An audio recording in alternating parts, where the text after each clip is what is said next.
respecting your time, I'll hand you over to the session chair. Yes, good afternoon, ladies and gentlemen. By name says he has introduced me. I'm Father George Angala, the chairman of Uganda Cooperative Alliance. I was sitting somewhere behind, so he got drop of me when I was for lunch.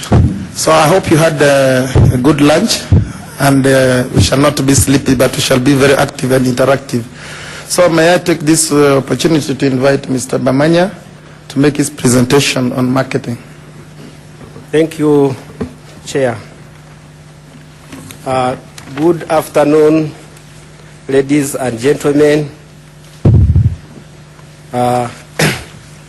In the interest of time, protocol observed, and like you've been told, I'm called Mwesugwa Edward Bamanya. I work with Minister of Trade, Industry and Cooperatives. And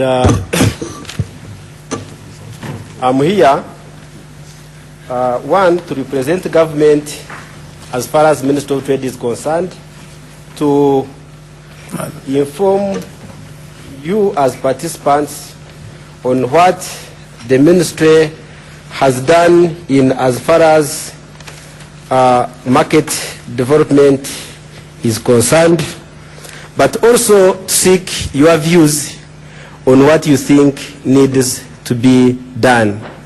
Reason being, we are basically talking about market development, and development is a continuous process. It's not that nothing has been done, but we think also as government, maybe enough has not been achieved. But also important to note is that as Minister of Trade, whose responsibility is mainly to market or sell what is produced in Uganda, we largely feel there is still a big gap, because we think we have more market than actually we are exploiting. So ordinarily we have a production deficit, if I could call it so. And what do we need? We need, I think, to initiate production so that we do better. I think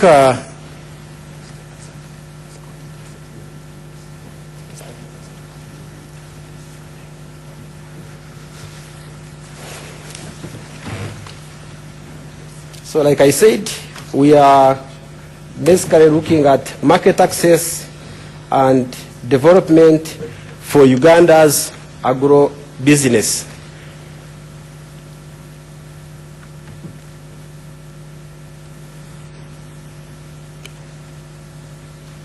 And briefly in this, I intend to look at, okay, basically the outline will be just the introduction, a brief look at the market developments in place or what has been done, and maybe a way forward, along which will be with the conclusion.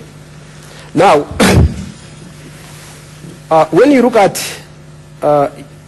Uganda's population, today it stands at around 35 million people. In addition to the Uganda's population, we have the East African community, which has around 158 million people. We also talk of COMESA, with around 390 million people.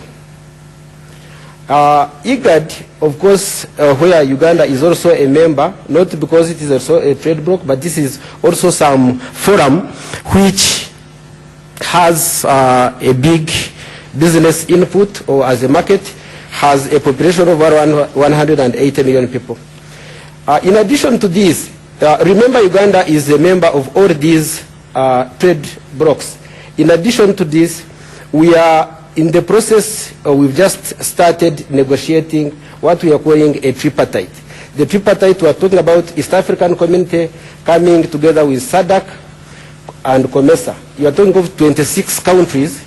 That is a population of around 600 million people. We, in place or to come, there is also Africa generally is looking at having a continental free trade area. We also have in place, as Uganda, we have international market trading blocks. These include like European Union. We have like some other countries where we have bilateral arrangements like China. We have, when you look at this, this is at the point when we think of exporting. But remember, trade is not only about exports. It is also about imports, and it is also about, it is both internal or domestic and external. So ordinarily, according to our national trade policy, internal trade is expected to be a springboard of external trade. In other words, we must have enough first for ourselves. We must have systems for ourselves before we look at the external trade. Nevertheless, we have both the internal trade, the internal market, and the external markets, which we think are not fully exploited.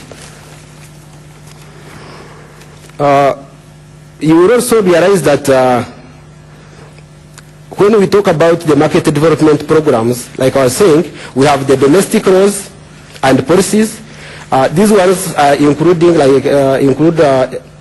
like national trade policy. We have policies like Bubu. Bubu, this is Buy Uganda, Build Uganda, and it was launched yesterday in our trade review sector. We have a national export policy being worked on. We hope it should be out shortly. And this national export policy basically looks at the markets, and it structures it in different ways. And we are looking at specifically the commodities that we are looking at. For example, we have what we are going to call, we call the high priority commodities. Here we have coffee, we have fish, iron and steel, tobacco, sugar, flowers, and tea. Also, we have what we are calling medium priority commodities. These include hides and skin, cocoa, simsim, maize, cotton, fruits and vegetables. And in category 3, we have beans. That is basically the summary of our export development strategy that is yet to come out. But when we look at all these products we are talking about, even the existing market has not been exploited. So we still have a gap. And as trade, we think the issue remains production. So what do we do to get there? As Minister of Trade, we have had a number of engagements and initiatives which include, we've had reforms in the business licensing environment to quicken access to licenses. We have had trade facilitation measures coming in place. For example, we have a project done between Minister of Trade and I think Minister of Trade and Uganda Revenue Authority, which we are calling electronic single window. This one is basically looking at it is information flow and information management, more especially amongst the trade partners. How fast, for example, can somebody clear his goods? How fast can somebody log in his goods, as in doing business online instead of wasting a lot of time?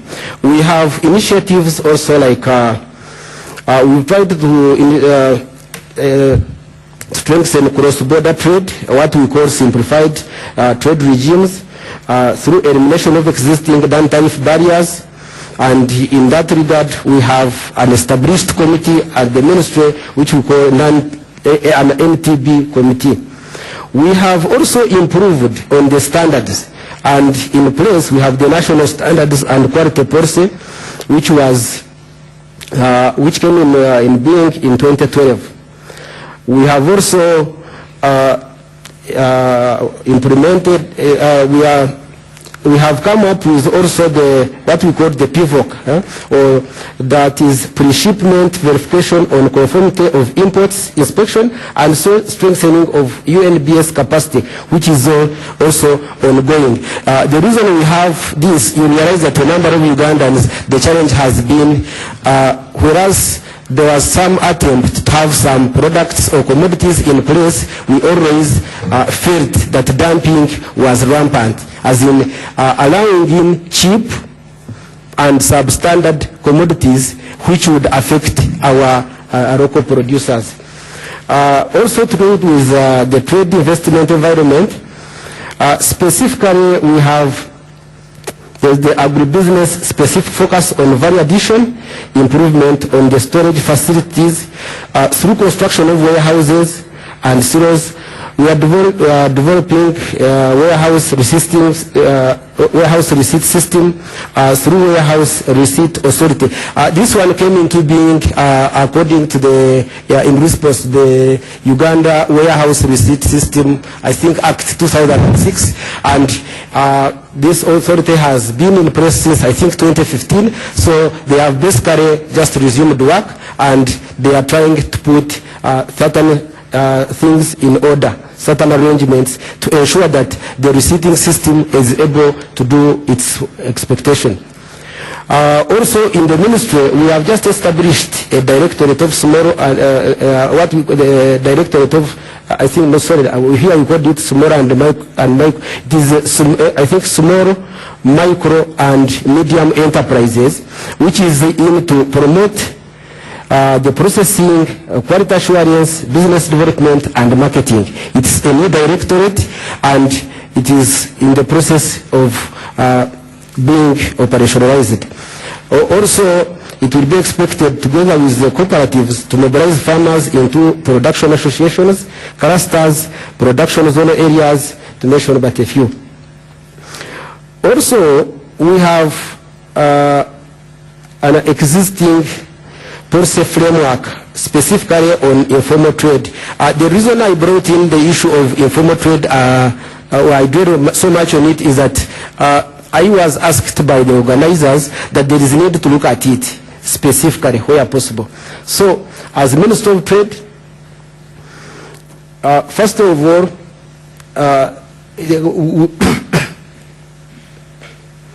according to the trade policy, there is a synergy approach with other ministries in formulation and implementation of trade policy.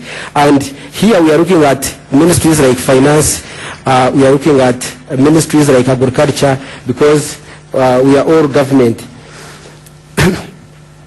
So basically, what do we mean by informal trade or cross-border trade? Here, in general, we refer to the flow of goods and services across the international borders between jurisdictions. In this sense, it is a part of normal legal trade that flows through standard export-import frameworks of nations. Uganda, as one of the COMESA countries, has adopted simplified trade regime, which is used by cross-border traders importing or exporting goods from one COMESA country to another.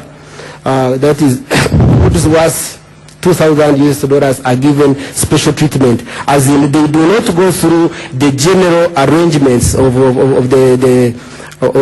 the customs authority. You just come in, you are, if you have goods less than $2,000 worth of dollars, it is cleared instantly. If there is need to keep to have some payment in terms of taxes, it is paid instantly. But largely, these goods don't pay taxes. Of course, it is for some reasons that we are yet to see. Now, according to EAC revised rules of origin, it also operationalizes the simplified trade regime according to its legal notice number 2015. Now, just briefly to give an insight of what this involves, so I have some flu, you'll excuse me for that. You realize that the cross-border trade, it takes a significant share of regional trade, which consists of informal cross-border trade, which is not captured in official trade statistics. However, in 2007, the Bank of Uganda and Uganda Bureau of Statistics put in place a framework for estimating informal cross-border trade data based on monthly surveys of trade at all of the main border posts, whose methodologies and procedures they continue improving on. So according to the 2010 report, the estimate indicated that informal exports amounted to over $500 million, which was almost 1/4 of Uganda's total exports. So why do we look at this? If we are talking about an economy like Uganda, we are saying around 68% of our people are in the informal sector. They are not in the monetary economy. And we have, according to this, around 1/4 of the business done or the trading done across borders is not captured. You realize that the policies being done don't reflect the situation on the ground. It's for that reason that the Bank of Uganda and the Bureau of Statistics decided that it was necessary to capture such a data. And also, as for that purpose, you will realize that the government has had initiatives based on that data, for example, to develop what we are calling border markets as part of this exercise. Currently, we have around 18 border areas which we are looking at where we are able to construct border markets. The leading of those are around, I think, we have Katuna, we have I think some other border with Sudan, some other 2 borders with Sudan. And why are we looking at this? When we have these borders, I will give you an example. Recently we had the challenge with Southern Sudan, which is one of the main business partners. So you realize that a number of people were affected, and certainly our exports are affected. So what are we doing? By coming up with such a markets, Ugandans will be able to have their goods in these markets, and people will cross from across borders, buy whatever they want and take them. And at the end of the day, we think that will trickle or initiate production. Because as long as there is a market, somebody will try to fit in it. So nevertheless, we still have challenges as we talk of cross-border trade. You realize that the lengthy and time-wasting customs clearance processes, still, we are trying to improve on them, but it is a process. The documents used in clearance are complex, and they are in a language not well understood by the majority of small-scale traders. It's also costly in terms of lost state revenue. It may lead to import of counterfeit, potentially dangerous goods, because if goods are coming into the country or out and they are not regulated, anything is possible. It may also lead to import of counterfeit, it may also have SPS issues. SPS issues, we are talking about sanitary and psychosanitary measures. Now, for example, you'll find there are potentially like sick animals or diseases for both human and animals could easily be crossed from one border to another. And of course, it comes also with security reasons. Nevertheless, it has opportunities. And the opportunities we are looking at, one, there is improved food security in food deficit areas.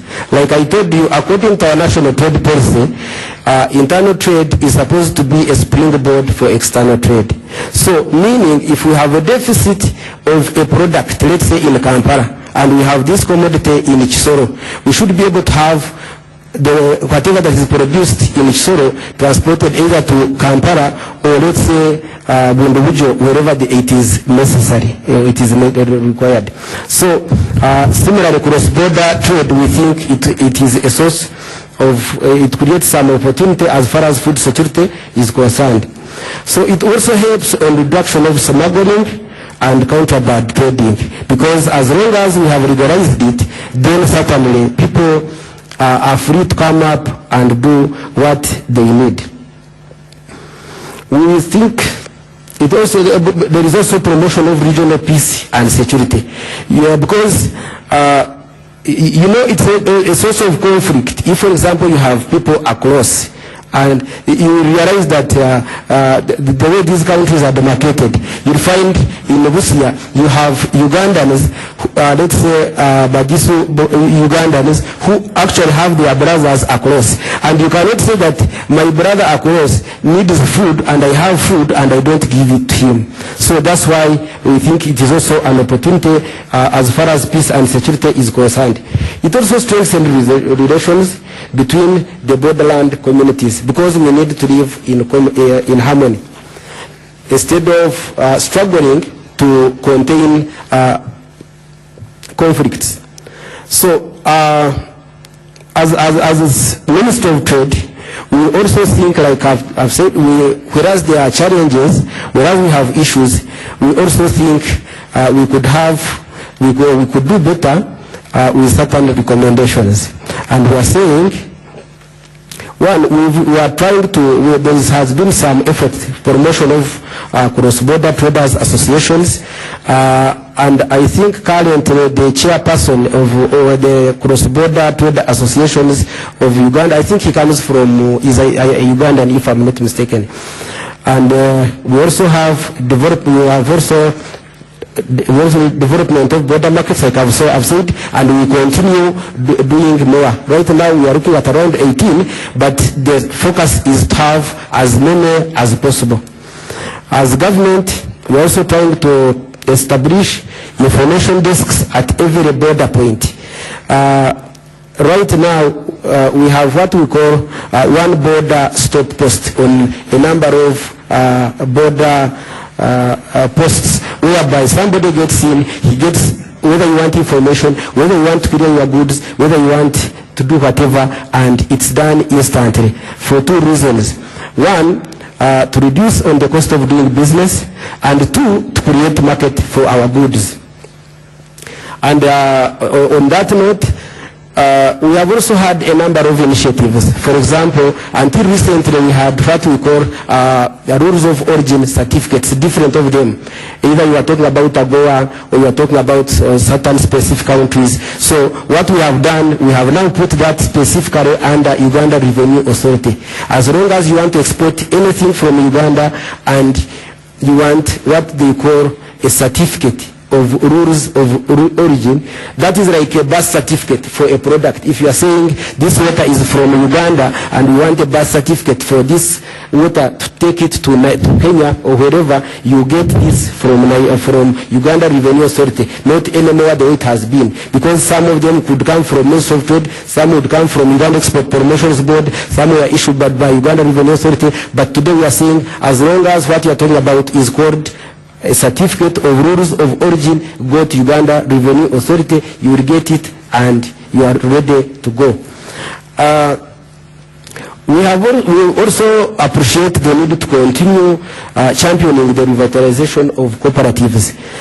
It remains our focus to ensure that cooperatives develop to the level, and we think that we will be able to mobilize the farmers first of all, educate them, disseminate the information to them, and we shall be able to mobilize production and do the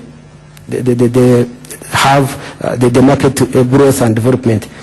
We are also looking at enhancing market information systems across the country. In this, I think I will relate it with the next issue. You realize that I'm not sure if the members in this hall, if you know that we have an office called District Commercial Officer at each and every district.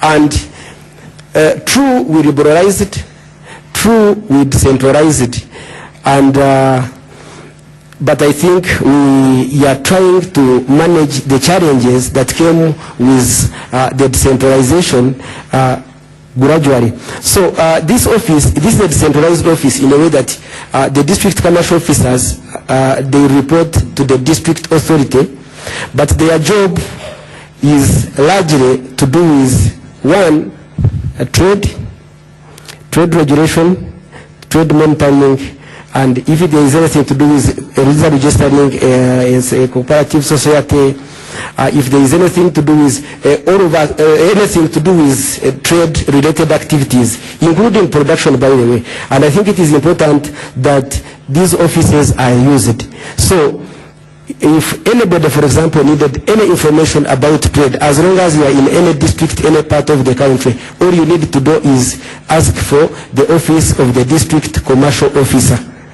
But also, we think as a government, there is still need to strengthen that office so that these people are able to contain and control and manage the trade activities in the district to the required level and disseminating information, because that will help. Because you realize that one of the main challenges, for example, we have is what we call the extension officers. And the district commercial officer is also placed to handle this. He is able to coordinate either the counties, sub-counties, and all these areas. That times they have logistical challenges. Also, as Minister of Trade, we are still looking at, we have intentions of having what we call commercial attaches, because today, countries practice what they call commercial diplomacy. So we want to have people in our foreign missions whose target is also to sell Ugandan products, create market for Ugandan products, and where possible address issues that concern Ugandans or Ugandan goods. So these should be our representatives, and they should be able to represent or sell our products and create market for our products. Nevertheless, we still think as government there is need to have continuous infrastructure development. The way the government has done is via building roads. You realize that the road network now has improved, and it is continuing to improve. Electricity generation and I think distribution is moving at some good pace, and we think if that continued, certainly the production will be up. Otherwise, thank you. Thank you very much, Mr. Bamanya, for the information and the knowledge that you have given to the participants. I think in the morning we have been identifying as one of the bottleneck and challenge for agribusiness being marketing. And I think from what we have got, I think we have enough information that we shall go back home and know what to do, and then take chance to exploit the availability of the strategy, the plan, and the policy that is in place. Before we maybe open the floor for discussion, we have another presentation from Mr. Didas, that is from USAID, Feed the Future Enabling Environment Activity. So Mr. Didas, you are welcome.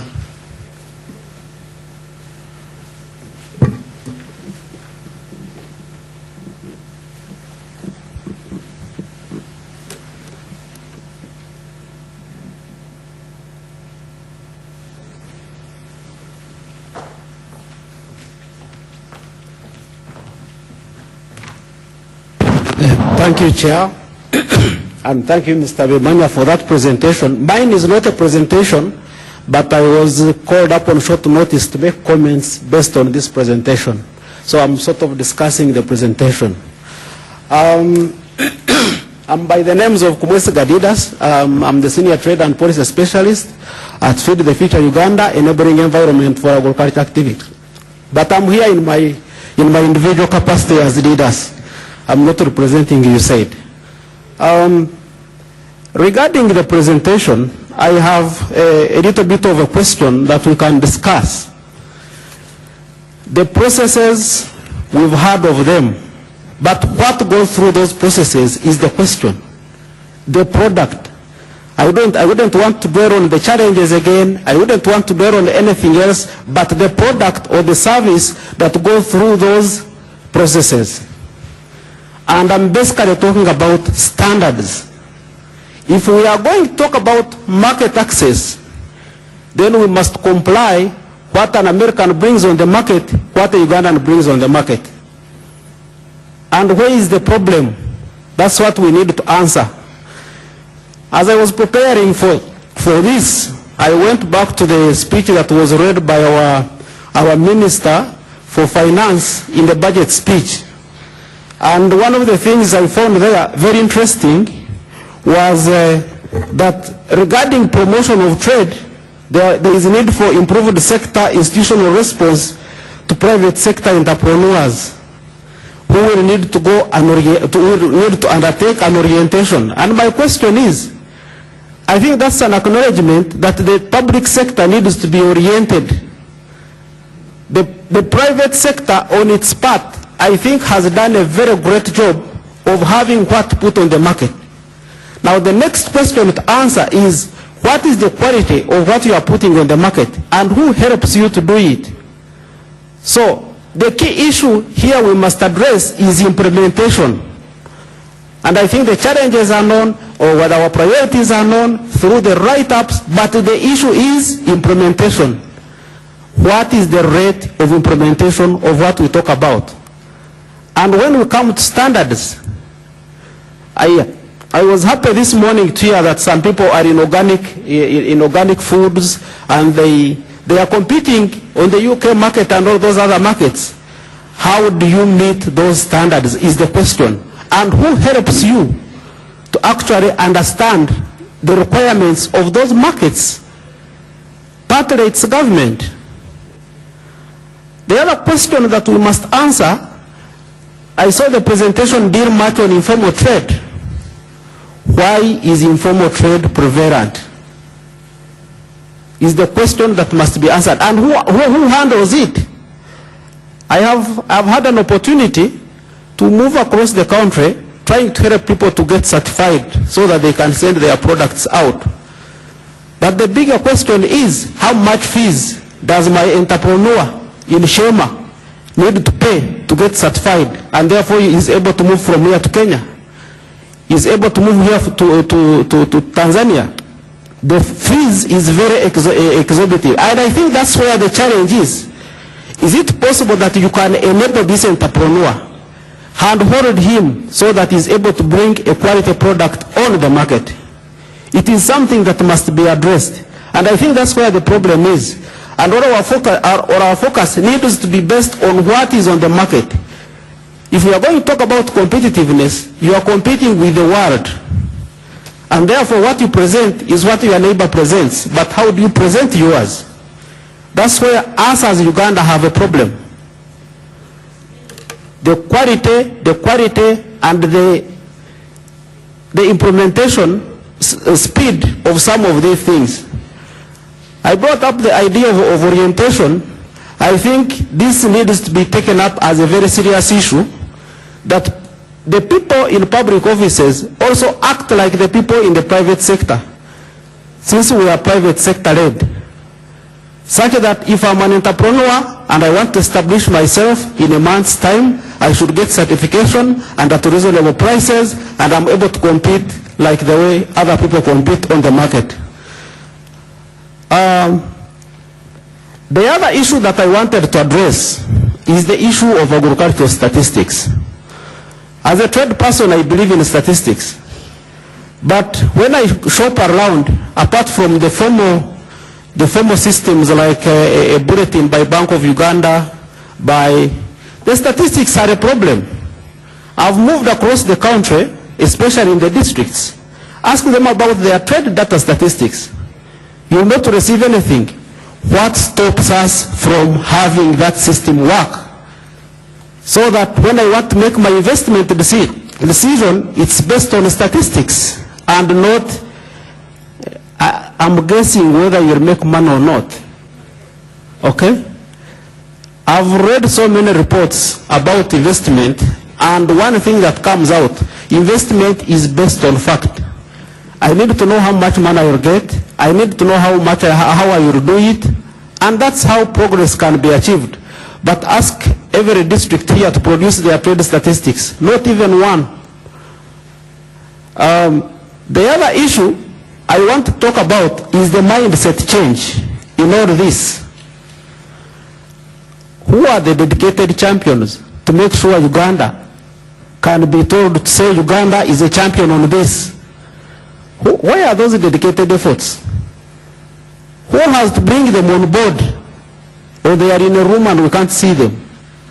I would want to count the champions and say, in the next 5 years, I have several champions and Uganda is at this level. Where are they? Let's say fair thinking, things will sort themselves over time. I think it's important we focus. I always hear this debate, lack of money. And then we also every year prioritize. Is it possible that we can prioritize and then do something and it's complete, then we prioritize something else? When I look at several documents, you see so many priorities year in, year out. But when I look at the trade deficit, we import much more than we export. Reason, the procedure for importing is very easy, but the procedure for exporting, very cumbersome. And every year we are saying we need to improve our trade deficit. What does it take for us to actually increase our exports? Those are the small things we need to think about. The standards, the fragmentation of where you get documents from. I was happy about this Chankwanza resolution sometime where there, I don't know whether it's true or not, but I had it in the papers, trying to merge some of these authorities to reduce on the number. Probably it will also reduce on the number of times an entrepreneur moves from one institution to another and therefore running down his cost of business, as currently is, which increases the cost of business for the entrepreneurs. My last point of discussion is the marketing and branding, the packaging. And I will address myself to the maize value chain. I usually go downtown in that maize selling place, and every bag of milled maize I find is written on super, number 1, 1.5. When I go to Arua, I find super, number 1, 1.5. I ask myself, where is this Superman coming from? Why can't we help these people to identify themselves with their product and therefore promote it as a Ugandan brand? I put my name, Didas Kumwesiga, super number 1, located blah, blah, blah, blah. You cannot access the market unless that issue of packaging, marketing, and branding is solved. It is important that even the entrepreneurs who are coming into business, it's that mind that we must have. If I'm going to compete, how am I packaging my product? Then this market information we talk about is my last point that I would want to talk about. The market information, the one border posts, who knows that information? I've had an opportunity to work with government institutions also, but I realize there is a lot of thinking in silos. I develop a policy, keep it in my shelf. When I ask Minister of Agriculture about it, they say, I hear it is with the Minister of Trade. Where is that cohesive policy framework where all the stakeholders are involved and they have an input? Unless we break that, I'm not seeing us going anywhere. I saw so many policies here, but some of them are new to me, yet I'm a Ugandan who is much aware about trade issues. That coherence in making our policies. If we are doing extension, does the man in the foreign affairs know that there is an extension policy? Does the man in internal affairs know that there is an extension policy, and therefore prepare our markets outside there to know that the extension policy is likely to increase production by so much, and therefore by the time the production is out, we have a market to sell that. That coherence, that coherence. Allow me to stop here, Chair, with those few points. Thank you. Thank you, Mr. Didas, for your discussion. I see people are going to slumberland, and how I wish we could stand up a bit and then pick a mango which we missed during lunchtime. May we all pick up? And what you do is imagine there is a mango there and it tries to get it up. Have you picked it? Then you can bring it down. Pick again and down. I think we are now okay. You can sit down and eat the mango. Okay, we had a presentation from the ministry, and Mr. Didas came and discussed with us certain areas which are so crucial, and I only took notice of some key words that can guide us in our deliberation. Standards, quality, data, implementation. Those are some of the key issues that I picked from him. And the question was asking, who is responsible? We are here in the hall. What do we have to say and contribute to the ministry? So that certain areas that they made mention could be practical and be implemented by us who are doing the agribusiness. So the floor is open for contributions, questions to what has been presented before us.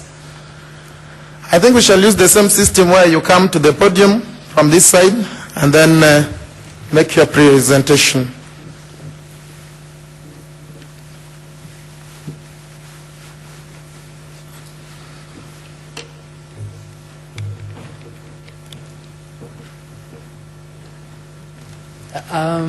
Mine is in form of a question and in form of an experience. One time we were asked by an Italian that they wanted beans. I picked a sample from Rwanda, I picked a sample from Uganda. I sent them to Italy. And when they took them to Rabat, they found the Ugandan beans were very infested. And they told me, without even knowing, the Rwandan beans were better. My question was, what made the Rwandan beans better than the Ugandan beans? What was done in Rwanda that is not done in Uganda? So it's a question to be answered by us.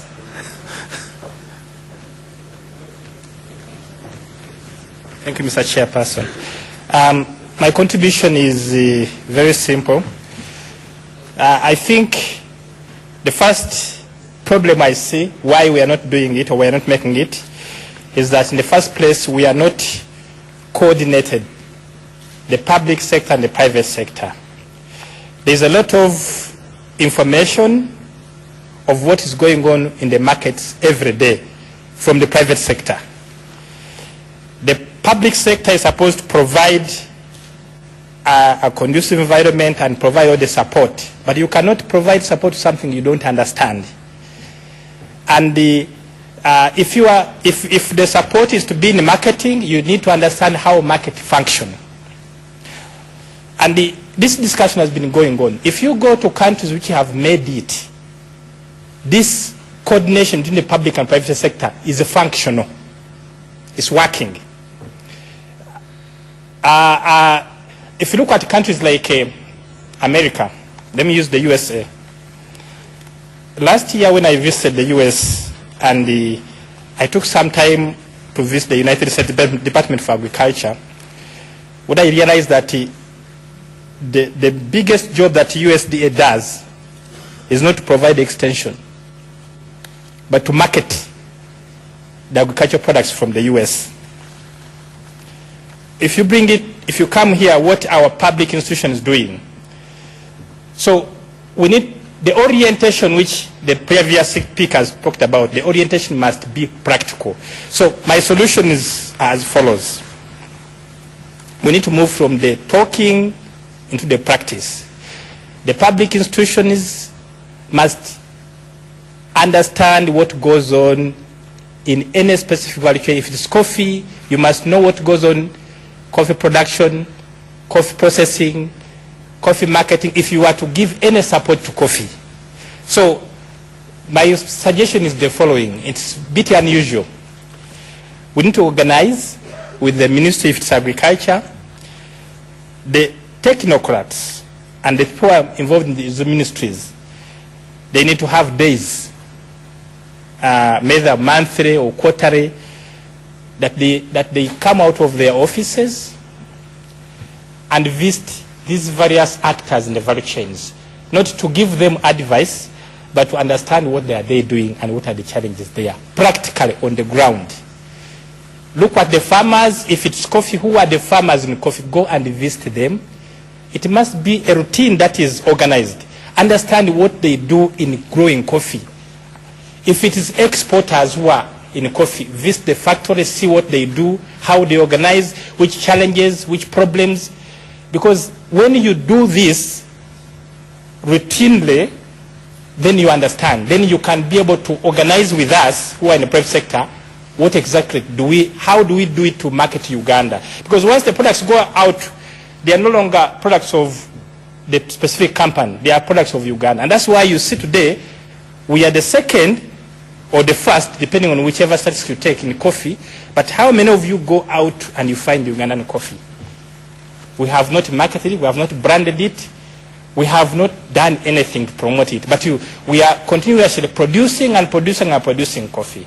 But because marketing doesn't work that way. So we need to do, the orientation must be practical, not in these conferences. Thank you very much. So he is telling us we must make a shift from the desks and the chairs. We must go to the field, have an experience, and then market our product through our proper branding. Thank you so much. My name is Kelvin, a data scientist. So there's, like the previous speaker spoke, there's one thing to talk and there's another thing to act and implement. Someone made a kind of a statement that what makes a product of China more favorable from, I don't know whether it was China, I don't think I get you right. People are talking about standards and quality, but what is the standard and what is the quality? So I try to break it down into taste, smell, and sight.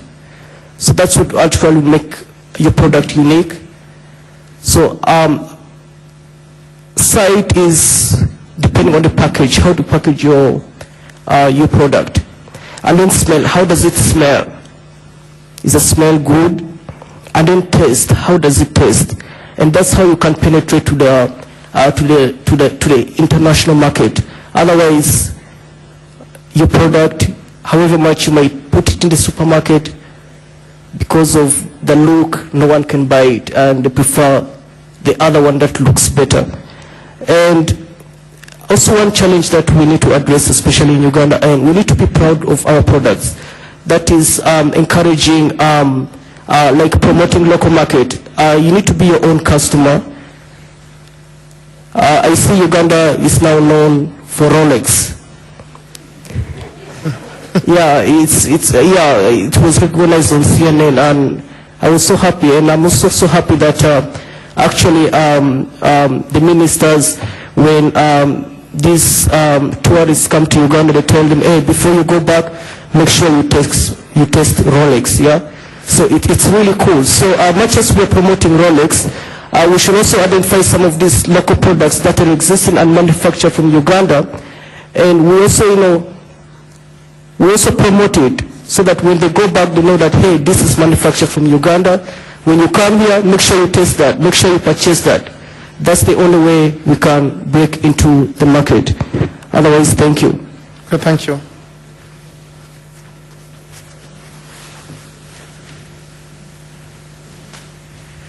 Thank you very much. I have 3 issues. Number 1 is BUBU, B-U-B. That's the way to go, but are we walking the talk? You go to Ministry of Trade and find out how many of them wear what is produced in Uganda. My specific area of concern is I do produce belts and products that are supposed to be out of yarn. But I want to ask Ministry of Trade. I ask them because they are the apex body that develops us who are illiterate down there, but we are the biggest population. We do not have yarn. I have to get yarn from either China. China has become every walk in Uganda. I have to get either second class in Kenya. And when I sell to my customers, I have already got specific customers who wanted cotton yarn. And in the Commonwealth countries, I believe at my age, cotton from Uganda was one of the very best.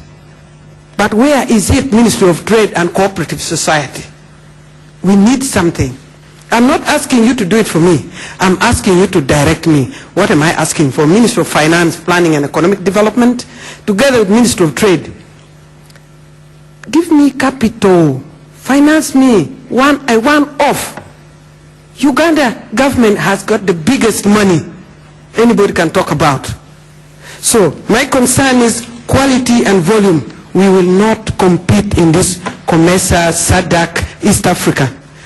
Kenya is going to beat us, and they are beating us hand down. Ministry of Trade, Finance, where are you? You are my director. I can't say anything less. Our partners come in because you have said there is a gap. But you must direct them or direct me, give me the financing. I can't afford to lose the product I have, but I cannot get the profit margin I had dreamt of because I have got to import yarn from Kenya and from China.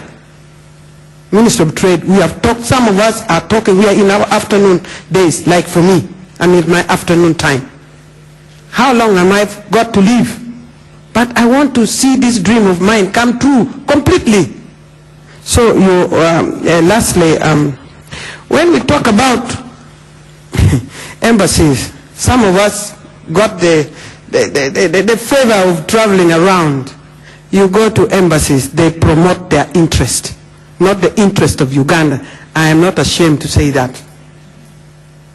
They don't, you go to some of our embassies, they don't even have a product on any shelf in our High Commission or embassy.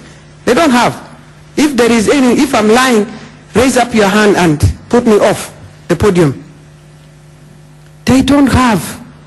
Last but not least, I'm growing, I'm a sugarcane grower. I have learned lately that the sugarcane variety that we are growing, especially the one in northern Uganda, which they think in northern Uganda does not know how to grow sugarcane. Even those in Busoga land, and we have lots to learn. The variety that is we are growing is, I think, way back in the Commonwealth time when I was not even born. So, Minister of Trade, Minister of Agriculture, I think time is up. I have been told Namulere or whatever it is demand driven. For sure, how would my aunt who never went to school know that she can get this variety from Namulere if she's not told? I end up by saying, let information flow and let's walk the information. Thank you. Thank you for your contribution. Yeah.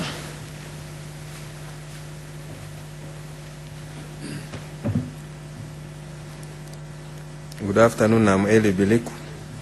I have a few comments upon what was said. One, I still want to dwell on quality standards.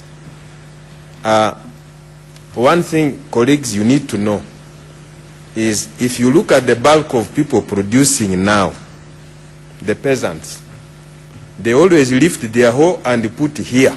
And my complaint always is, do they know the market they are producing for? Many of them even don't know. They say, me, I only produce, that is it. I'm picking a hoe, I'm going to the garden to produce maize. If you ask him, which market are you producing for? Who are you going to sell it to? He doesn't know. That is one of the biggest problems. If we produced within defined value chains, and we know, then we can be able to define what kind of extension these people need to have. So that, you can't be a junk of all trade. The extension officers which are down, which we can talk of the current existing, they are junk of all trade. You can't do extension in all these things. I don't think it is practical. So what are the first things to do? First, I know many of you are farmers. I'm also a sugarcane farmer like the other one. I entered there because I knew I wanted to produce for a market. And I supply Kinyala Sugar Works. So that is the advantage. I put my land there because I knew I'm producing in a value chain. So if all the other farmers could do the same, then we could be able to support them. Then the other thing is, within the farmers themselves, we are talking of standards. Let me share one experience of Simsim which I bought. People buy Simsim using either, if you go to local markets, They buy using cups or kilograms. Now, if ever you made a mistake, you go for kilograms, do you know what they will do for you? First of all, they are going to put in sand. Sand is heavy, and they are going to, as they put in sand, the producers, they are, first of all, they are killing the quality. Which market will want to eat simsim with sand? That is what is going on with the producers. Therefore, right from production level, there's a problem. The processes of handling it, as the other previous person had said, the processes are wrong. So you will have a wrong product, and I don't think any market will want to accept such a product. I also had my colleague from trade talking about the trade commercial offices. Yes, these are there. These seem to be the only the lowest person within the district who can talk of trade and commerce. But the other thing is some of these offices are, sorry to say, they are part of us, but many of them are there just by existence. Some of them do not have the substance and capacity to be in such offices to deliver the right information, because they are just there. They say, fill this one here, be there as a commercial officer. So we need, I think, to address some of these things, which are, of course, are being addressed. So what is the issue here? Capacity, and also increasing funding for them to be able to address the challenges of commercial officers in those areas. The other one also is the standards agencies. UNBS should be able to define, should be able to put clearly to the producers, willing producers, what are the standards, what should be the standards for these people to produce, or producers to be able to hit the lucrative foreign markets where there are more money, where our farmers can earn more money, and agriculture can flourish. Thank you very much. Thank you. I think for the issue of the DCOs, some of them are just there by title, and then some of them are also not even having the right qualification for being a commercial officer. Really, the Ministry of Trade has to reevaluate and revisit the kind of personnel that are there representing them at the district level. Good afternoon, folks. My name is Bokana Tony Okana. I work for Coffee Quality Assurance, where where I am founding partner and also team leader. At Coffee Quality Assurance, we aim to make quality coffee much more accessible and affordable. Now, in doing this,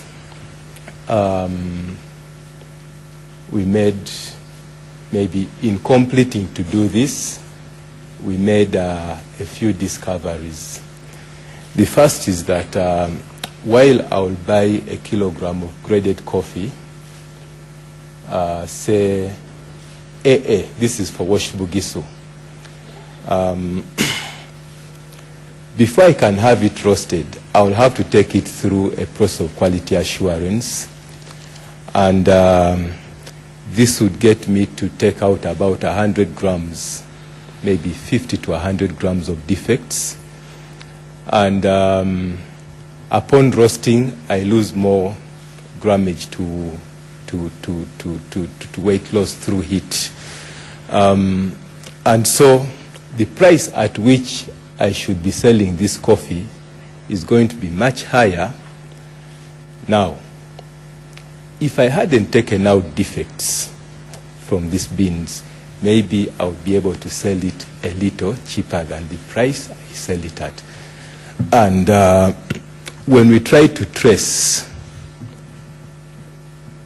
the roots of the defects, we discover it is mainly from the farm. And like we said before, the reason we continue to have these defects cropping from the farms is because farmers are still tied to their traditional methods of production, as opposed to embracing methods that identify with the market demand today.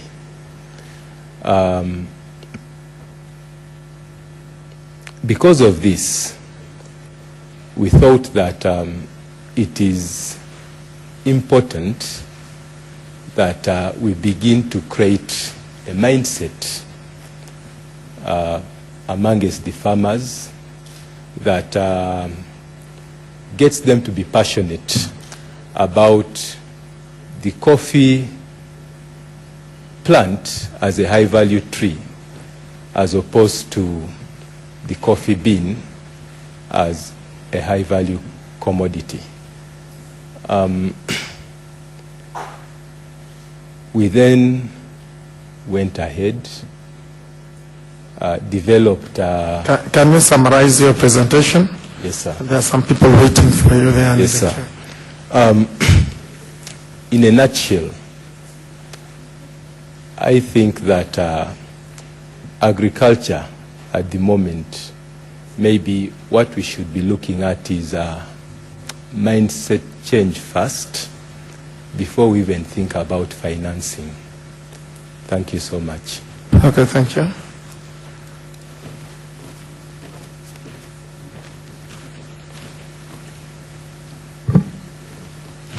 Good afternoon again. Okay, so if you don't remember me, I'm Meg Jakwe, the GM of Jacana Foods, as well as the Vice President of the American Chamber of Commerce. I first wanted to just touch on AGOA. Everybody know what AGOA is? Okay, so it's the African Growth Opportunity Act, okay? Over 6,500 products from the African countries can be imported duty-free into the United States. But I want to just stress, not everything can immediately go to the U.S. I want to encourage those who are agripreneurs to make sure even you can go across borders. Just go to Kenya, go to Rwanda. If you can reach those markets and you can increase your volume, then look for exporting to the United States. To leapfrog immediately from nothing to the United States might be a bit of a challenge, and it might frustrate you. So I'm not discouraging it, but I want you to think about those baby steps. Now, something that, we talked about having these champions or these ambassadors. I would suggest that if Uganda wants to look to the U.S. market for fresh fruit, because right now the U.S. does not allow fresh fruit to be imported into the United States because no one's ever come to the U.S. government with a proposal for Ugandan fruit. But next year, Delta Airlines is supposed to be having a nonstop flight from Atlanta, Georgia to Nairobi. Right? That's a 15-hour flight. Right? That could be a door that opens Uganda much more easily to the U.S. market. Instead of us all having to go through Europe, it takes a little bit longer, especially if we're talking fresh products. Okay? So if you want fresh products to go to the U.S., then we need a champion that's going to write the policy on the standards that Ugandans will produce to in order to reach that market. So that's just my suggestion. Second, brand identity. I was recently on a flight to Brussels. I think it was Brussels. And there was a little short, maybe 10-minute video about Uganda. Anybody seen that video? Okay, well, everybody on Brussels Airlines had the potential to see it. Okay? Now, it was done, I think, by a Dutch tourist with a drone. Okay? Now, I'm embarrassed to say that I know that there were two women Americans for at least 1 year who were put up in a $5,000 a month apartment in Kololo to do PR for Uganda that I believe in 1 year produced nothing. Okay? I'm embarrassed as an American that these two women did that, but I think you should be more upset that your government wasted money on these two Americans to do that. When this guy created a drone video by himself on his own money to advertise Uganda. If you don't look to that as a potential, even this, who watches CNN? That CNN 60-second vacation? Anybody seen that? Right? 60 seconds. Someone can see all the awesome things to do in Uganda. It could be eating a Rolex. Who cares, right? Everybody know what like the best food out of Mexico is? Steve? A burrito. And what is a burrito? A Rolex, okay? This country of Mexico is known for their burritos. So be proud that you can be, known for your Rolex, okay? But give a 60-second vacation as an intrigue to those who are outside this country to come to Uganda. And don't just show the big five, okay? That's not what this country is all about only, right? Show the agritourism bit. Show a Rolex festival. Show a music festival. There's a big music festival going on in Jinja this weekend, right? Same like in Seattle, we call it Bumbershoot. It's a 3-day music festival. That is going to attract people. Kool and the Gang is coming to Uganda, okay? That is like the coolest music, from way back when I was a kid, okay? These are things that Uganda should be promoting to bring more people here. I just want to leave you with one thing, okay? When I learned in my marketing class about just the simplest things that you can do to double your revenue, okay? Now, I have to shampoo my hair. Many of you shampoo your hair, right? What is the one word that was put on a shampoo bottle that doubled shampoo's revenue? Anyone? Repeat. Right?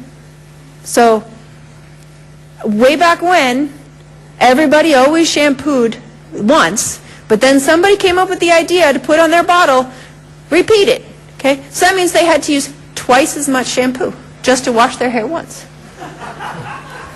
So they doubled their revenue. Okay? I want you to now tell me, and if you were sitting near me and heard me ask somebody else this and I gave you the answer, don't say it. What is the one word that will double production of agriculture here in this country? One word that will double your revenues. Anyone? Water. Okay? Water, right? Maize has a, 75-day life cycle? You do it twice a year, right? How many 75 days are in a year? 4. Right. So if the government can get on board with, aquifers or irrigation schemes where people can tap in, just like we do as farming businesses in the United States, where we can tap into water, you will immediately, as a farming community, double your revenue. And I leave this also as one last thing. Can we please stop calling people farmers? Please call them farming businesses. If you want them to take the industry seriously, treat them as a business, call them a business.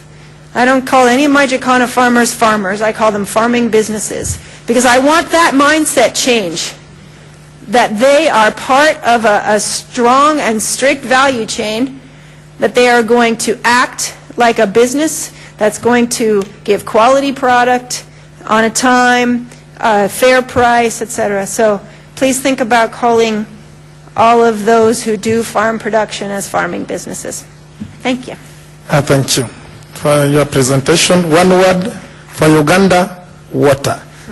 You have to change to irrigation and then stop crying that there is a drought. And then what do you post on your Facebook and WhatsApp? People are posting their wedding ceremony instead of posting their product that they are going to market. People are posting some things which are not serious. You get friends in America, you get friends in Europe, you get friends in part of Africa. Go to the Facebook page. There is nothing which you put which can sell Uganda. So I think it is for us here in the house that we are going to be called farming business persons. Let us do business with whatever is available with us. We have it in our hands. The smartphones are here, and we are on the website. What are you posting? I remember I put on my phone a cup of tea, a coffee. Somebody will say, oh, this is Ugandan coffee. and brand it Ugandan coffee, somebody will begin to say, let me try to look at where this thing is coming from this gentleman in Uganda. So we will interest somebody to market our product. So let us change from posting things which cannot promote our business. Yeah, thank you very much. I'm Zaitun Nakad once again from Aloisha Organic. My contribution would be, I would like to call upon the farming businesses, not farmers. The farming businesses, or the manufacturers, the processors, the SMEs in the room. Let's join hands and invest in research. And at this point, I would like to call upon the government intervention in it, academias, the investors, local investors. Oh, I forgot to tell you people, Aloisha Organic is an award winner, Investor of the Year 2016. We are proud to have been recognized by government and Uganda Investment Authority, but it's because of your support. Why do I say we invest in research? We can't get to know the required standards for our products unless we research, unless we invest in sourcing this information. If I want to take my immune booster to the EU, I need to confirm what are the required standards to have this product in the EU market. Is it UNBS that should work with these SMEs?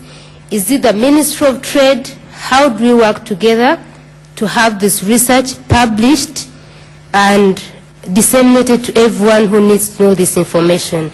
And lastly, on that point, I would like to add my voice to many previous speakers like Jakana and the Nogamu representative. Let's invest in organic farming. It's a niche sector.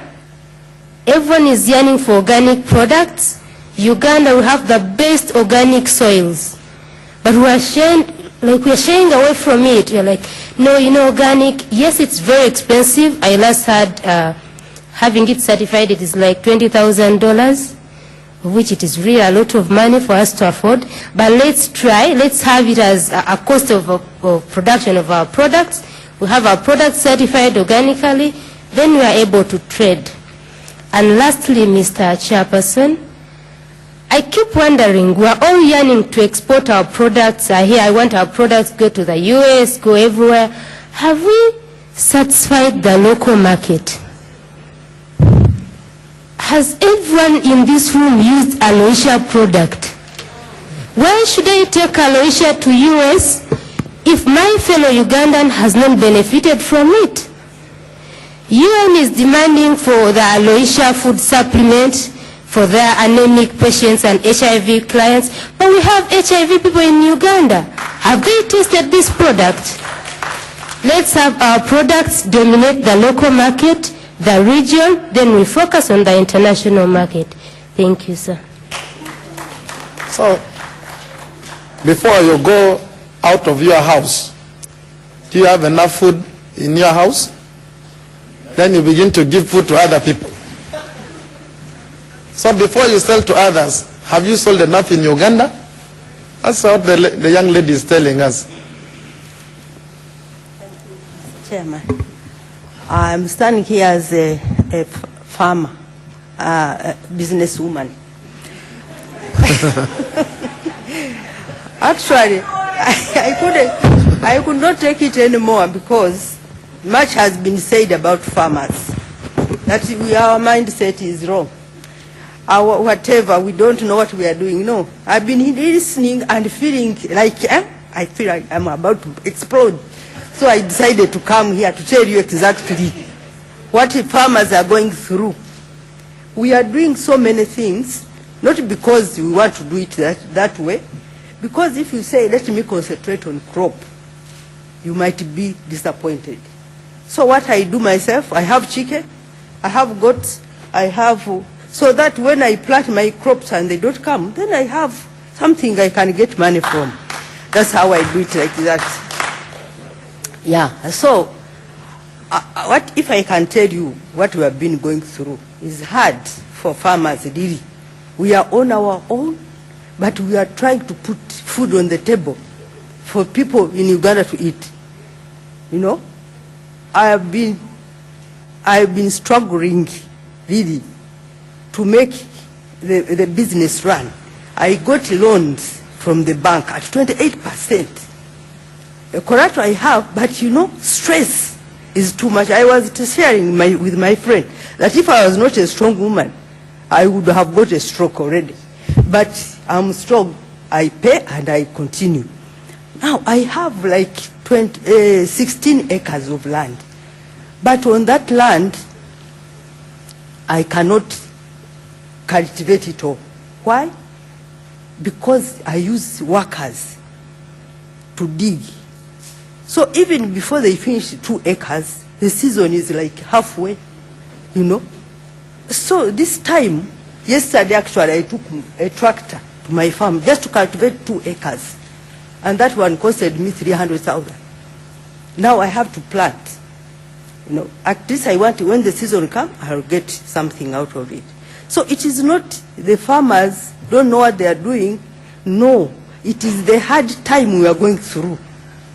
So that it seems that we don't know what we are doing. No, we know. And we are doing business, you know. So this, when I concluded all this, I said that maybe there's a lot of talk about agriculture, agribusiness. Every time I'm in the conference, you know, the other time I was in the conference, they say, oh, you farmers, what are you doing? You know, you produce more. I said, these people didn't know what they're talking. But the money is there, you know. You can go and get finances from the bank. So I have been everywhere. I went to the Bank of Uganda. I said, you go to the commercial bank. I reached the commercial bank. I said, who? Bank of Uganda to tell you, are they giving us money here? Because they want us to use people's money on you people who are so risky. We cannot give you. They told me frankly, that is politics. So, I have seen it all as a farmer, but still I'm not discouraged. What I want to ask whoever is talking about agriculture, you better think about these farmers. What are they going through? Why are they producing less? You know, say production is, capacity is not everything. You don't have enough capacity. Why? Because of those reasons I've given you. Everybody wants to do value addition. What about production? It's not enough. The farmers don't know what they are doing.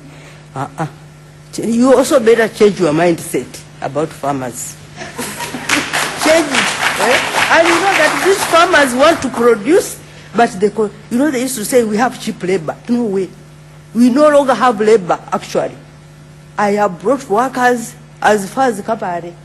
Now they are no longer coming from there. When they come now, they come to town. They want to go drinking. They want to go to do other things. Can you summarize for the last person who is preparing? I'm just giving you the picture, actually. The summary is, let Ugandans love their country. Or love their people. You know, once you love your country and your people, then you will prioritize this thing. Instead of putting so much money on other things, you will put it in agriculture so that people can have food, can produce more for export, and then the country can be rich. Amen. Thank you very much. 2 things she said, diversification and mechanization. I'll give you the last chance as this one comes to the podium. Because my name is David Nyaribi. I work with Generation for Sustainable Development.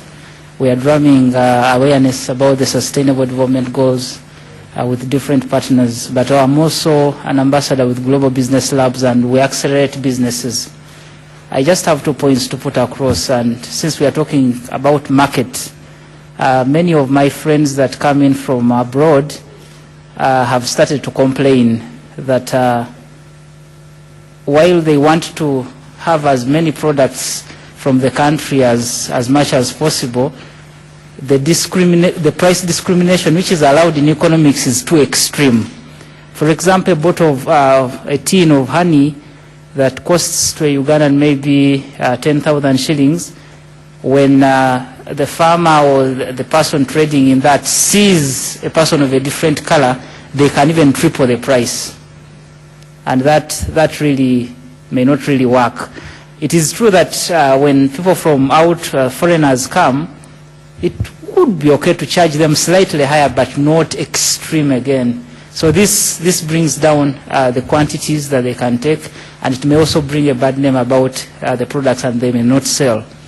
Second point is, as people that sell products and items, sometimes the only way people will know how good the product is by using it.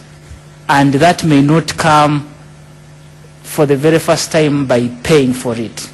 So giving out some samples is highly encouraged. Because I have been a business developer for some time in the lab, this is one of the strategies that we use. I will just give an example and then step off. There was a lady that started to make jam out of pawpaw. But no one was buying the jam because it was completely new. We were used to the Zesta and all these others and competing with Blue Band.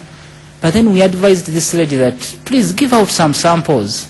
And when she did, the kids in the schools and people in the family settings, the jam started to sell. Why?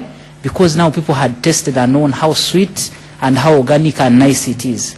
So I will encourage the Alliance and any government officials as they speak to the farmers and even any other traders in general, since we are speaking about marketing, giving out some samples just like the lady who was here and spoke about toffees of honey, that works.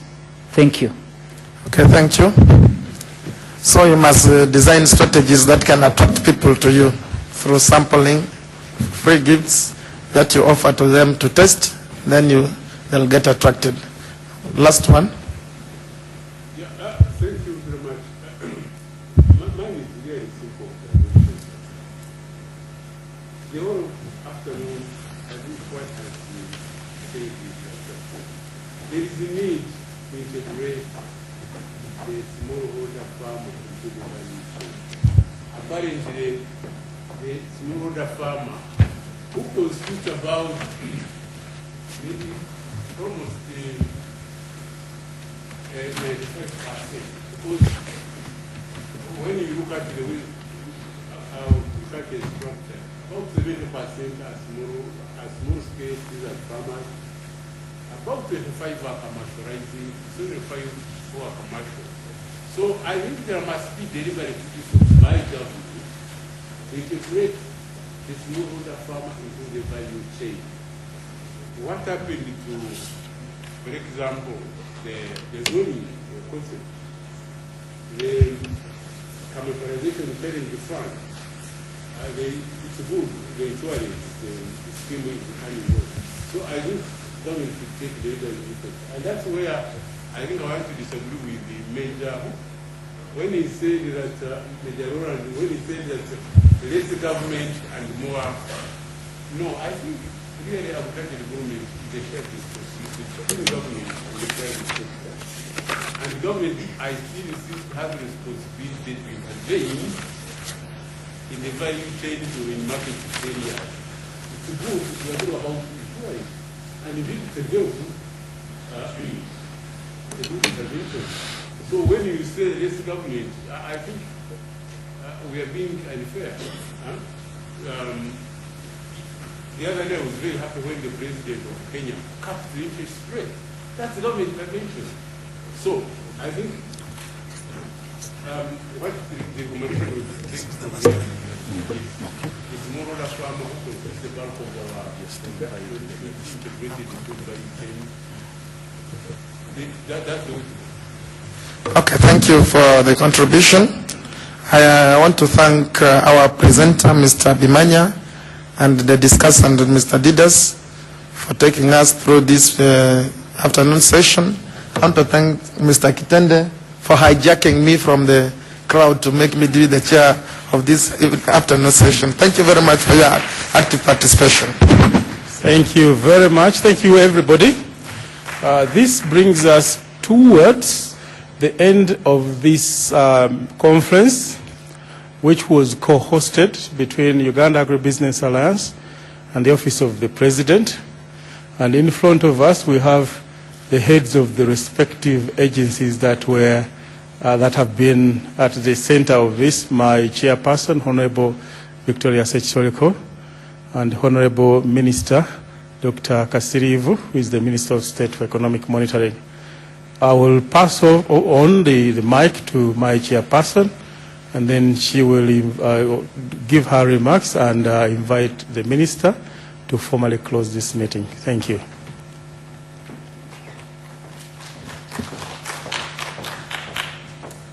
Thank you very much, Edward.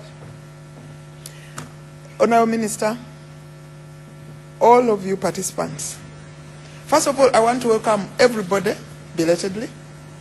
I want to thank you for coming, and I want to thank you for staying until the end. I want to thank you for participating, basically because this is your meeting. Today was not a lecture day. Today was a day to listen to you. So I'm glad you did what you came here to do. And for your information, the TV you are seeing around, the video you are seeing around is a video, it is not a television. It is, we are capturing everything as you said it. So we are going to put this together, and as somebody has already told you, we are going to have another meeting in November, and at that meeting we shall invite you to authenticate what you said. We have picked, as you were talking, the Secretariat picked what we thought was important. But when we sit down in the privacy of our office, we shall pick all those issues, put them in a good report, easy to read, send it to you some days before the conference. Then in November, we shall come together to confirm that that is what you said. As you were told in the morning, yesterday we had a meeting at which the government spoke. Quite a lot of policies were pronounced and explained. Even today we had more policies from government. So government will be there, and we shall be there, because our aim is to move as a team, the private sector and government. You have all heard Joy, the lady who was saying how she's alone in farming. You have, I'm definitely sure you share her feeling. So that feeling of being alone is what we want to get rid of. Government wants more taxes. It is government's job actually to make sure that we are fed. So we are feeding the people of the Republic of Uganda.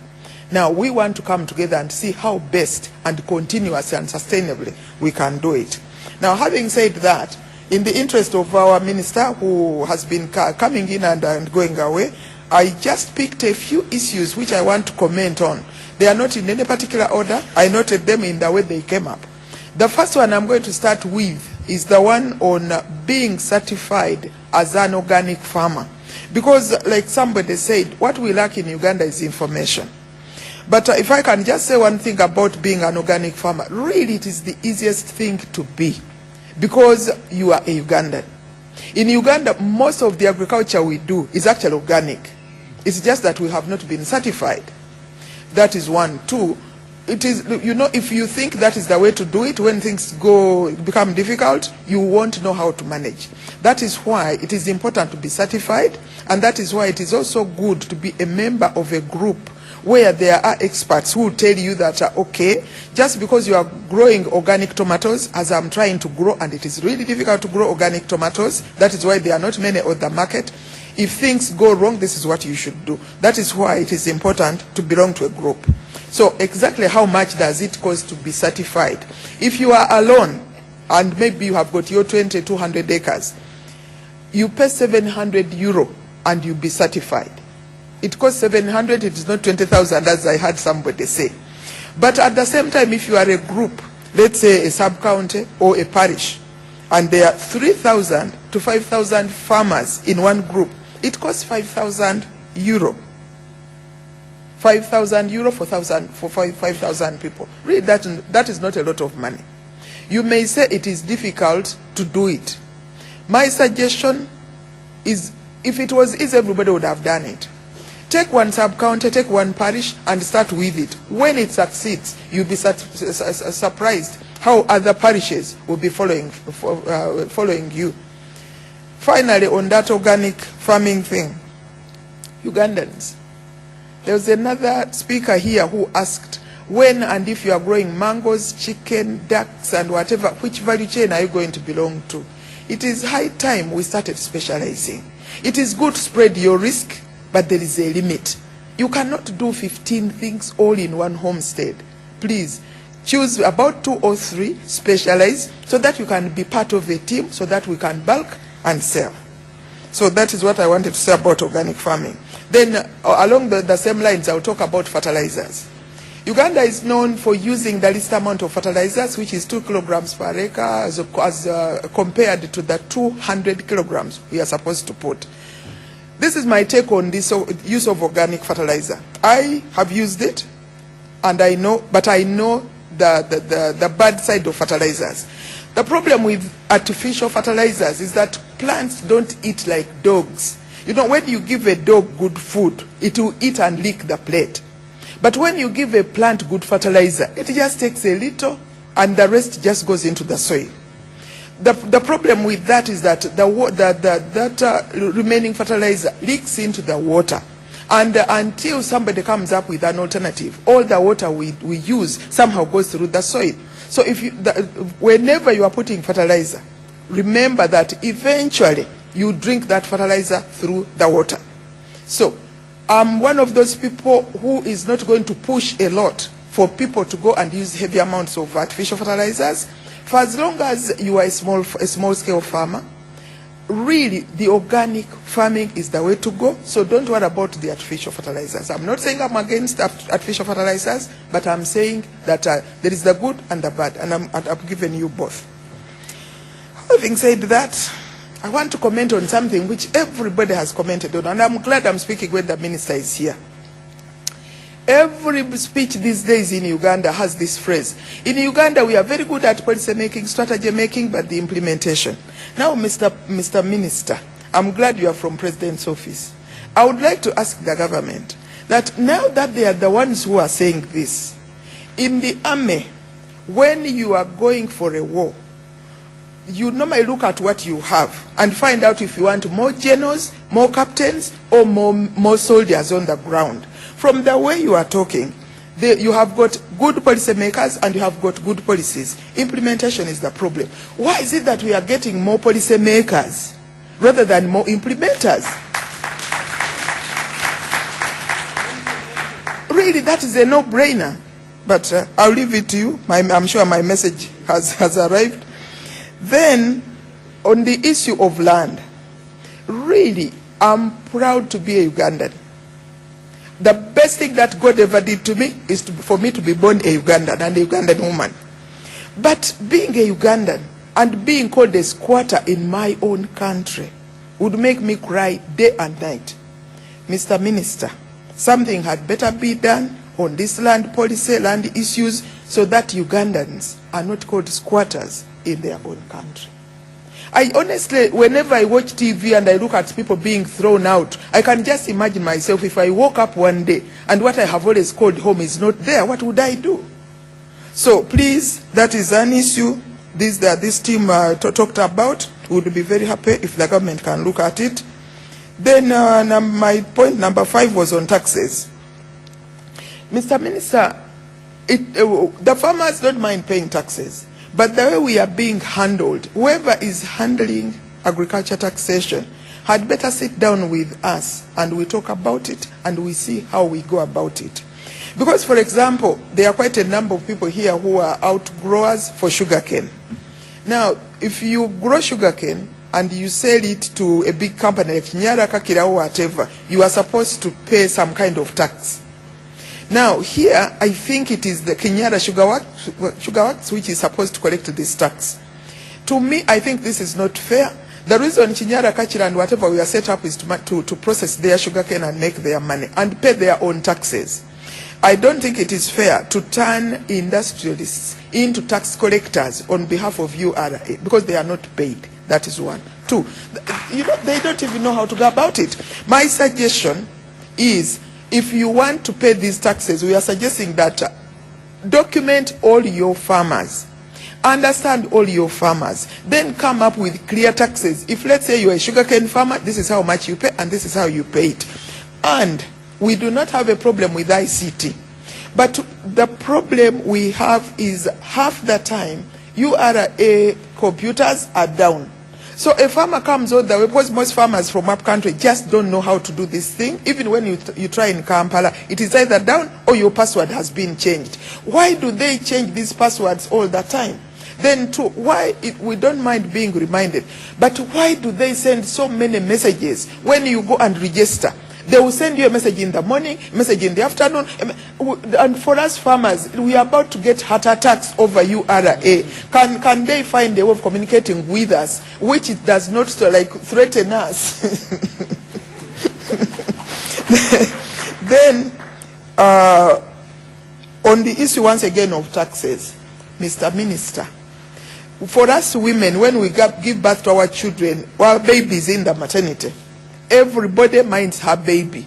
You don't normally find a very new mother leaving her baby there in order to go and look after another baby.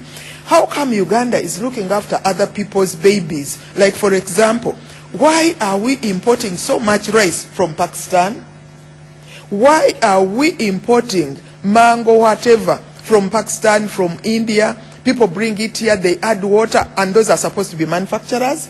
Why are we importing mango juice and orange juice from the neighboring countries where they don't pay VAT? But for us, when we make mango juice here, URA is there asking for VAT.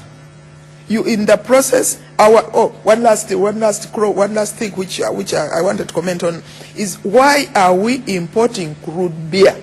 Who is dying in Uganda because there is no foreign beer? We have our Nairobi breweries, we have our Uganda breweries. We are trying to produce sorghum and cassava so that we can also get money out of that beer. Now, the moment those two breweries started buying our cassava, you opened the door to foreign crude beer to come in. It comes here in big barrels, they just pack it, and that is supposed to be imported beer and whatever, but in the process of cassava, the price is going down. So, Mr. Minister, the simple question is, why are you looking after other people's babies when you have got your own babies here?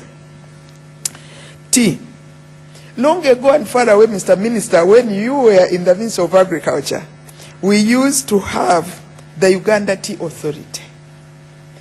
What happened to it? Because at the moment, our tea is to whom it may concern. The farmers are getting such poor prices, but they do not have a system through which they can bargain. It is like everybody for himself. Mr. Minister, the request of this meeting is you please have another look at that particular crop and see if we can have research in tea, because the Revitaba now became a zonal research center, researching into everything else, plus a little bit of tea. But tea is too important to be just an add-on. Then somebody requested that there should be a dialogue between farmers and banks. Really, that dialogue is taking place. And yesterday, when the government was talking, the banks were here. But in the agriculture finance platform, the banks are there. And all the banks which are worth their name are really there. So we are talking with the banks. Which takes me back to where I started. When you come in November, we shall have merged what was discussed yesterday with the government and the public sector, and what we have discussed today. So you want to know more about that? That will be for November. Then my ninth point is, there was a young lady here who said, looking at the amount of trouble and the poverty her mother goes through as a farmer, she's not about to leave campus and go back home to become a farmer. Mr. Minister, the youth are saying, please make the load of the farmers slightly better so that they can be attracted to farming. Then 10, the government is supporting circles. Whenever the president stands up, he talks about this circle and that circle and that circle. But if you define the word circles, these circles are supposed to belong to the owners, like you and I and all of us here. If we started a circle, it is our circle. Can the government please stop dumping money in people's circles?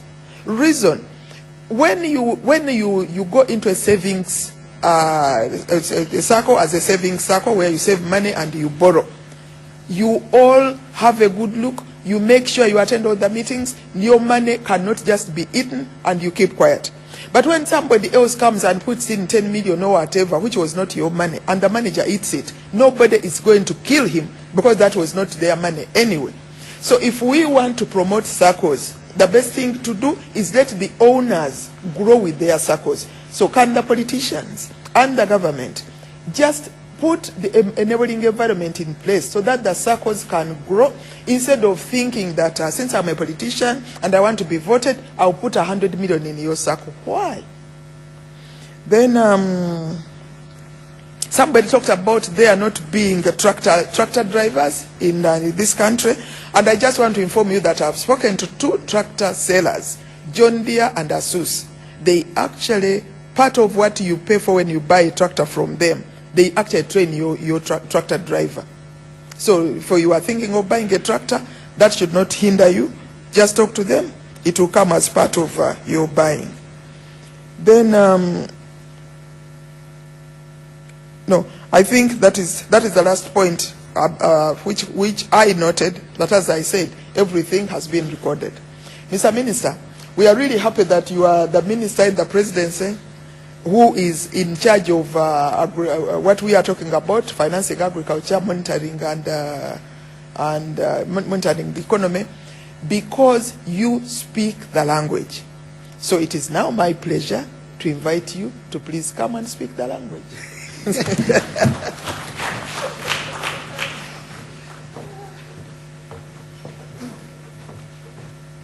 Thank you, Honorable Victoria. You know, Honorable Victoria is my mentor, and I think I owe her a lot. First of all, I want to apologize that today I thought I would have participated and listened in, but today was Cabinet Day, and I had to move here and there to make sure my presence is also recorded in the Cabinet, especially when the President was going to be there. I want to thank you once again for having accepted our invitation to come, discuss, give your views. I want to thank you. There are those who have been here, who were there yesterday and today. I want to thank you most sincerely. But also request to you that when we invite you again, please come. Give us more views, because we have not yet exhausted many of the issues we want to discuss that will lead to the agricultural sector growing to where we want. It's true, I understand the language, but my language needs to be enriched from your experiences. You have had many recommendations that have come up. Yesterday, the Right Honourable Prime Minister made the commitment of government. We are ready to listen and act on the recommendations that you have put forward. And that's when we want to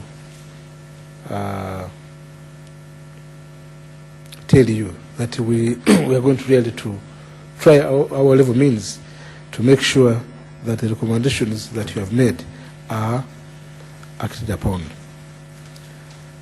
And those which you think have not come out, you are free to put them on paper and send them over to our office.